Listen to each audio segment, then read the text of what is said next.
Hello, I am Tara. This is my mom, Jill. We are the authors of the Dining on a Dime cookbook to help you eat better, spend less. In the description below if you'd like to grab it.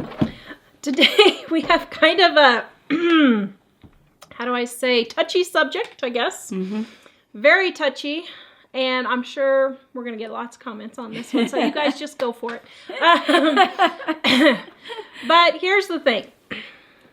We get this question a lot and variations of it. Should we have separate or joint banking accounts when you're married? Now, before we start, I will add a little disclaimer. Every situation is different. Yep. None of our tips are set in stone. And so you adjust it to what your situation is. We can't know your situation, so don't write and say, but my situation is, you're maybe the 5% that our tips wouldn't work for or something. So please just take our tips for what we're trying to give them to you for, to help some of you. Some of you they won't help, but Yep. Start from there. Yeah. And there are 1,000 different scenarios for this. Yeah. That's why you have to pick and choose what will work for you. Let me give you the short version first. If you are married, you should have a joint checking account. And if you don't, as a general rule, there's something wrong with your marriage. Yeah. If you cannot trust each other enough with the spending of your money that you guys have earned together, you have major marriage issues, period. Resentment, if it's in there, because we saw some comments about, well, if we don't have separate checking accounts, then we're very resentful. Well, the thing is, we've also had comments from people who do have separate checking accounts, and they're resentful. The problem is you have a marriage issue. Yes, the resentment. You're resenting them. The resentment that's coming out with the money is resentment from other areas in the marriage. Yeah. From the person themselves. Yeah. When you truly love each other and you want what's best for the spouse, you love them that much, you want what's best for your spouse more so than yourself, that resentment won't be there when the two are doing. So that's why we say this is really a marriage problem. And a lot of times marriage problems come out in money problems. Women that aren't felt loved by their husbands, they will become shopaholics. Yep. And so it's not the money that's the problem. It's that she's not feeling loved.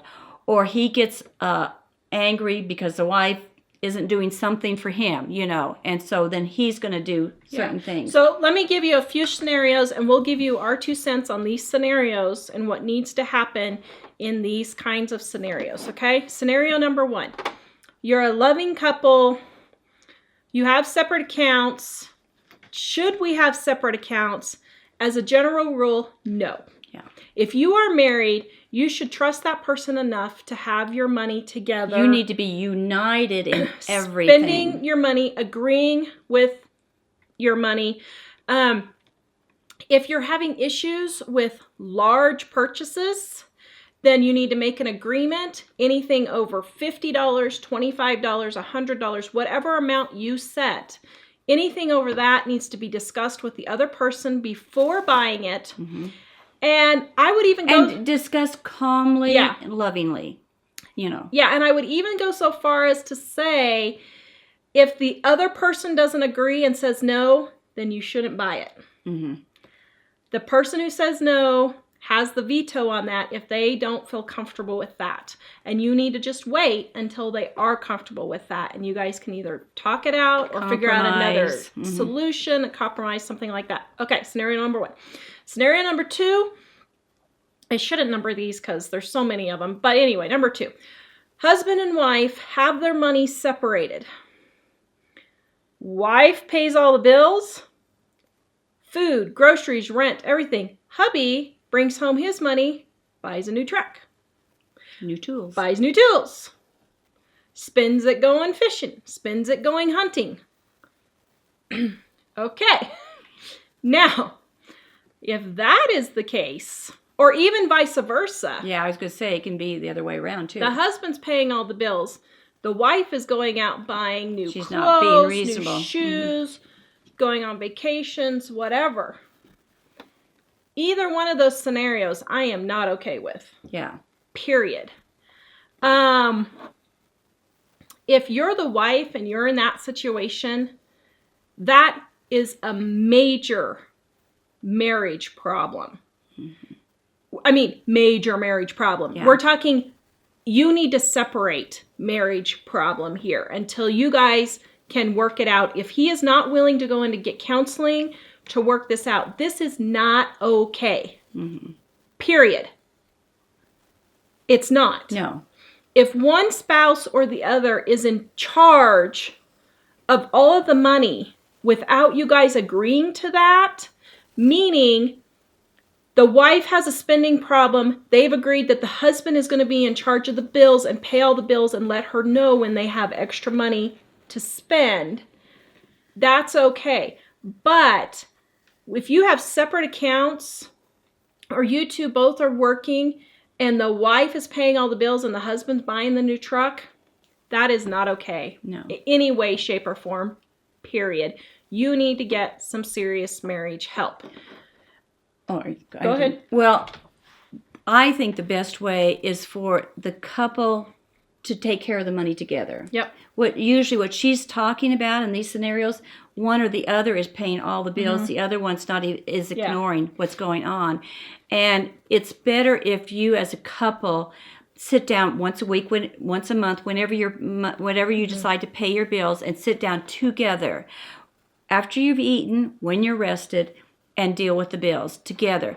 Now, that doesn't mean, I fully realize probably 90 to 95% of the time, there's always one spouse that's more geared with saving money, being careful with the money, and the other one is a spender.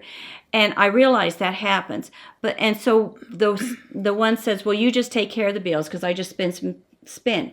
And in my case, with my husband and I, it worked out pretty good because he wanted me to take care of the bills, and he brought in the money, and I took care of all the bills.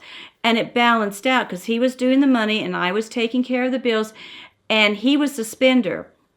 But if I said we didn't have money for this, he was very agreeable and said that's fine. So that worked out for us because he would listen to what I say. Sometimes they won't listen, and they just go out and spend anyway.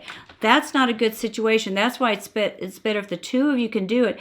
But the one person that's really good at taking care of the money, let them pay the bills, let them write the checks and everything. But so don't panic and think, well, I can't think about how I'm supposed to do the bills and that to get even together. All what they need to do is just show you. Sit down and just look. You don't have to actually write the checks. Just say, okay, dear, this is what we brought in this month. This is what our bills are, and this is what we have left over. It's that simple. And you see, both of you look at that together, and then let the person that's careful with the money say, oh, okay, I understand, and they can write the check and pay the bills. And then both of you know what's left over at the end of the month, what you have to spend. I think a lot of times the people that spend more than they're supposed to just don't have a clue about what's involved in the money. You know, a lot of times that's another scenario. Yeah. So I think the best way is, even though one person's fully taking care of the bills and doing that thing, they need to at least sit down and show the other party what's happening at the end of each month. Now, another scenario that I've heard is husband and wife get married. This is their second marriage. They have kids and grandkids from their first marriage. Should we combine our bills? Now, there are circumstances where I have heard of couples separating their money in that case because of inheritance issues. Now, if that is you, that is totally fine, but you two still need to sit together and make sure that you're equally or fairly, or whatever your definition of that is, contributing to your household. Both of you are contributing equally if that's the way you want to do it. Because, you know, there are certain things where, you know, the wife inherited money from her mother that the mother wanted it to go to the grandkids or something. That's totally okay. Yeah, that's a different We type get that. of thing. That's not the kind of situation we're talking about. Now, The last situation, our number 4 that I'm just going to touch on real quick is spouse number A is a big spender and spouse B is paying all the bills. And they have a joint account, but the spender is continually causing problems with the bills and the money and that kind of thing. Really, once again, that's a marriage issue. Yeah. You need to go in and get counseling. If that spouse does not want to get counseling, I would probably say in that situation, I would probably start protecting yourself. Yeah, and because that could get serious. I would not have your name on their credit cards. Mm-hmm. I would not have your name on their bank account. I would not be bailing them out. I know one person, $80,000, they kept bailing out their husband who kept going into debt for ridiculous things. I mean, ridiculous. Mm-hmm. We're talking ridiculous things like planes they use twice a year. Ridiculous. And so if you keep bailing that person out, they're never going to stop. Why should they stop spending? The money's there. You're bailing them out. Yeah. And you know there's a problem. Okay, are you sneaking sacks home from shopping trips and hiding them? Are you hiding bills? Are you hiding bills? Mm-hmm. Do you have things locked away that you don't want your spouse to see? Those are all warning signs there's a problem. And if you're finding out that that's happening, like Tara said, you need to get counseling seriously because it is a marital. And to be honest, I have not seen a whole lot of marriages that have really bounced back without the counseling. They just don't. They never really totally work. You may stay together, but there's no joy. Not a marriage. There's no happiness. Mm-hmm. There's just it's two people living in a house. We don't take these things as seriously as what we should. If somebody commits adultery, we need to fix this problem. We need to do something. But you see, adultery is a trust type thing. Your trust has been broken and that type of thing. The same thing is happening when finances are so bad like this. There's no trust. And if you don't have trust in a marriage, I mean, is it even really a marriage in a sense? Mm-hmm. What do you have? If you don't have that love and trust there, what do you have? So we're telling you this because we want you to take it more serious than what most people really do. And you need to start protecting yourself. If you are that wife or that husband that's in that situation, this is the only case when the other spouse is being reckless with money. This is a case where I would say it is okay for you to start socking away $50 or $100 here, $25 there into an envelope somewhere hidden, that if you need to leave this situation, you have something to get started with to leave this situation. And that's different from a joint checking account. I mean, separate joint. Well, this is for your protection. Yeah. This isn't for daily living type thing. This is for your protection. Yeah. That she's talking about. Yeah. So if you're in that situation, we just kind of, this whole thing is so... Yeah, there's so much involved. So much it's involved. Hard to touch it all. But, in that situation, I would start saving money away to protect yourself. You and your children if you need to. If you need to leave, if you need to get a lawyer, that kind of thing. And if you decide to separate, you need to immediately sever all your financial ties. Yes. So that you don't end up like poor mom here where, See, that's what happened to me. Yeah. We separated, but I didn't do the ties officially, make it official. So for 6 years, I was paying all of his debts, and we weren't even together. Yeah. And I had to keep paying the debts and stuff. Because he wasn't paying it, and it was on her And it was I was at one point losing our home, and the kids and I would have been on the street because I didn't do that. So if you need to separate, you need to do it legally to make sure that you are protected financially to do that. But the short version of should we have a joint checking account is yes. If you are married, you should be trusting that person enough loving each other enough. You should love each other enough to talk about your finances together and work together. And do what's best for the other person and the whole family. And if you are a spouse that has a spending problem, you need to cut up those credit cards And you need to let go of that until you get your spending under control.